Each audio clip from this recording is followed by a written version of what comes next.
Hello out there. I'm Linda Gaspich. I'm a physiotherapist, and I want to show you an easy exercise that should be comfortable for most people.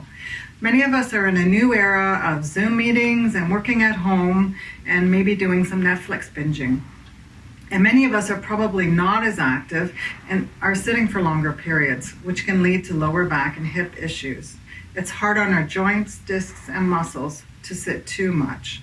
Here's an easy and quick exercise to do between Netflix shows or Zoom meetings or pulling weeds. First of all, stand and hold on to the counter or the back of a chair.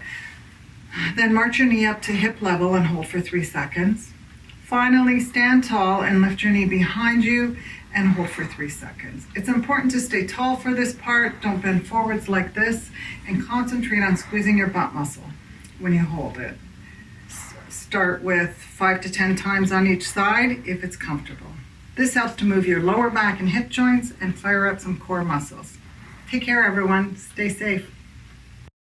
CAMPT-Certified physiotherapists have received internationally recognized training in hands-on therapy.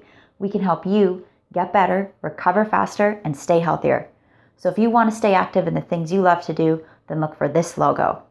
For more information on how to find a CAMPT-Certified physiotherapist, visit www.minutpt.org.